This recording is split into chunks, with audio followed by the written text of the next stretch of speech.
All right. Hey, everyone aiming for those top ranks in the UPSC Mains. Today we are diving into Prime Minister Modi's recent trip to Kuwait. Yeah, and you know this was way more than just a quick visit. Oh, yeah. They're officially calling this a strategic partnership now. Right, and that has a lot of people talking, especially anyone following India's moves in the Gulf region. We are going to break it all down. Like, what does this even mean? But first, I think it would be great to, give everyone a little background on the India-Kuwait relationship. Yeah, absolutely, and I think people would be surprised to know that this goes way back. Like before Kuwait became independent in 1961, guess what they were using as currency? I don't know, Kuwaiti dinar. Nope, the Indian rupee. Wow. Okay. See, this is why we do these deep dives. Exactly. This just shows there were some serious economic ties even way back then, which really sets the stage for why this partnership is so important now. It's like finding out your neighbor was secretly a champion athlete back in the day. Haha. Okay, but real talk. Why should a UPSC aspirant care about this particular visit right now? Modi hasn't been to Kuwait in something like 40 years. That's a great question. And yeah, over 40 years, it's a big deal. Think of it this way. If someone you know starts, paying you a lot more attention after years of just casual hellos, you would want to understand why, Yeah. right? Yes, for sure. Same thing here. For India, this visit is like a big flashing sign that they're changing up their game plan in the Gulf. And for all of you out there studying for the UPSC, understanding exactly what strategic partnership means is key. Right, because it sounds kind of vague. It does, but it's definitely not. It's about some serious commitments, and we're talking defense, trade, you name it. It even means working together on those big long-term goals for the whole region. So this is more than just, like a photo op with some handshakes. Way more. There were some serious agreements signed during this visit. Got it. And the defense agreement. That's the one that really raises eyebrows. It's joint military exercises, technology sharing, and maybe even working together to develop weapon systems. Wait, hold on. Is India trying to become, the big power player in the Gulf? Well, it's definitely something to think about. But for all of you prepping for those exams, what's even more important is understanding the fine print of this agreement. Like, what specific needs does it address for India? Does it focus on things like maritime security or counterterrorism? Right, those details tell you way more about India's strategy. Exactly. Okay, so I'm totally seeing how this could be a whole essay question on the UPSC mains. Oh, for sure. But it's not just about, military stuff, right? I mean, there has to be a big economic side to all of this, too. Absolutely. Of course, Kuwait is super important when it comes to oil for India, but Modi's trip really showed they're looking to expand things beyond just energy. For the first time ever, Indian exports to Kuwait crossed that $2 billion mark. Wow, $2 billion. Yeah, so it's clear they're trying to mix things up in terms of trade. This is definitely something you'll want to analyze for the exams. Which sectors are really booming? How does this connect to India's overall economic plan? All right, so we've got defense, trade, anything else we should be looking at when it comes to this strategic partnership? You know what's often overlooked but super important? Aligning those long-term goals. Kuwait has this plan called Vision 2035 for their development, and India has their own set of big ambitions too. The more they can line up their visions, the more opportunities there are for both sides to work together, especially when it comes to things like infrastructure and technology. Makes sense, finding those win-win scenarios. Right. Now, I'm curious, has India mentioned anything about joining those big regional organizations like the Gulf Cooperation Council or GCC? Excellent question. You're thinking strategically. See, India has been trying to get this India-GCC free trade agreement going for a while now. Just imagine what that would mean. No more tariffs, way more trade happening, and just like a much closer economic bond between all those countries. Yeah, that would be a major shift. But I have to imagine negotiating a deal like that with 6 different countries can't be easy. Of course not, and that's where your analytical skills come in. Think about the challenges India might face. Maybe some GCC members aren't so keen on the idea. Right, or trying to get everyone on the same page with rules and regulations. That's got to be complicated. Absolutely, and it's not just about the economics. There are political and strategic angles to consider as well. Wow, it's amazing how this is getting more and more complex the deeper we go. Right, and it all stuff that any serious UPSC aspirant needs to have a handle on. Yeah, absolutely. And this is just the beginning of our deep dive. We've only just started to explore what this India-Kuwait partnership really means. But remember, every little detail we talk about could be crucial for you, so make sure you're taking notes. And hey, If you're finding this as interesting as I am, make sure you're subscribed so you don't miss part 2 of our deep dive into India's strategy in the Gulf. We'll be back to dig even deeper after a quick break. Welcome back, everyone. As we continue to explore this India-Kuwait partnership, I want to bring up something that's, super important for those UPSC exams. It's those people-to-people connections. Right, it's not just about what governments decide. Exactly. We're talking about shared history, culture, and of course, that massive Indian diaspora in Kuwait. Yeah, you're right. Over 1 million Indians live in Kuwait. It's a huge factor. I bet there's some pretty interesting stories about how that impacts everything, from business to just like everyday life. Absolutely. Imagine like a third-generation Indian Kuwaiti entrepreneur who's, connecting those traditional Kuwaiti markets with India's booming tech scene. You're like a bridge between two worlds. Exactly. And that kind of story, it's not just a nice anecdote. It shows how deep these economic and social connections run. It goes way beyond just what's happening at the government level. So it's like this whole other level of diplomacy that's happening naturally. You got it.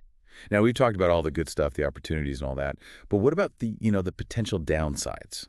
Are there any risks that Kuwait should be thinking about? That's the kind of sharp thinking that UPSC examiners love to see. One possible risk is becoming too reliant on India. Oh, I see. If Kuwait depends too much on India, it could be vulnerable if India's foreign policy or economic priorities change. It's all about finding that balance. Right, making the most of the partnership, but still staying independent. Exactly. And the same goes for India. Some experts are saying that all these defense deals India is making in the Gulf are distracting them from their economic goals. Is that a valid point? What's India giving up to make these deals? Yeah, that's something to think about. These are the kinds of discussions you should be having as you prepare for your exams. Okay, so this is way more than just memorizing facts. It is. It's about understanding the big picture. Yes, exactly. It's understanding all the layers of international relations. And remember, things in the Middle East can change really fast. Yeah, for sure. Conflicts, political instability, even just the price of oil going up or down, all of that can impact the India-Kuwait partnership. It's like you can't just look at the agreement on paper. You can't. You have to consider what's happening in the real world. Absolutely, and how things might change. I'm starting to get a little overwhelmed, to be honest. That's understandable. It's like a giant puzzle where the pieces keep moving. But remember, we're here to help you make sense of it all. And this deep dive is just one resource. To really nail this topic, you need to dig deeper. Right. Compare what India's doing in the Gulf to what China's doing. What's similar? What's different? Who are they partnering with? Those are the kinds of analyses that will really show you again. Okay, that's a great idea. It's about connecting the dots, coming up with your own insights. Exactly. And don't forget the economic side of things. We talked about that India-GCC free trade agreement, but there are other big projects happening too, like the International North-South Transport Corridor. Oh, I've heard of that, yeah. That could completely change trade routes, connecting India to Central Asia and Europe. Yeah, that's a huge undertaking. These are long-term projects, but they could reshape the whole region economically. It's wild to think about how everything is connected like that. It is, and that's why it's so crucial for all of you future policymakers out there to really think things through. The world is interconnected. What happens in one place affects everywhere else. Right, it's not isolated. Nope. Now, one final point I want to make is this. For this partnership to really work, and for any strategic partnership really, both sides need to communicate clearly and respect each other. Being sensitive to each other's cultures, understanding their politics, and building that trust over time. Those things are just as important as any official agreement. That's such an important reminder. It is. It's not just about the paperwork. It's about building a real relationship based on shared values and goals. And for those of you listening, think about the potential cultural clashes that could happen. How can India and Kuwait deal with those differences? What role can the Indian diaspora play in bridging that gap? These are all great points to explore as you study this topic. This has been a really insightful conversation. I feel like I have a much better grasp on the India-Kuwait partnership now. And we're not done yet. We still need to talk about how all of this fits into India's broader foreign policy and what it means for the future of the whole region. We'll be back after a short break to wrap up our deep dive into this fascinating topic. Don't go anywhere. Okay. Everyone's still with us, and aiming for those top scores on the UPSC Mains, we are in the final stretch of our deep dive into the India-Kuwait strategic partnership. We've covered a lot of ground, from the history to the defense deals and even those potential culture clashes. Right, right. But how does all this fit into India's, big picture global ambitions? Ah, the big question. And it's exactly the kind of thing those UPSC examiners want to see you wrestling with. Think of it this way. Imagine India's a student trying to get into the best university out there. Okay. They need top grades in every subject, right? Of But they also need those amazing recommendation letters from their teachers. I'm seeing where you're going with this. So the grades are India's economic and military power, but the recommendations, those are the strategic partnerships. Got it. So in this case, Kuwait is writing a pretty glowing recommendation for India. Exactly. They're saying, hey, India is reliable.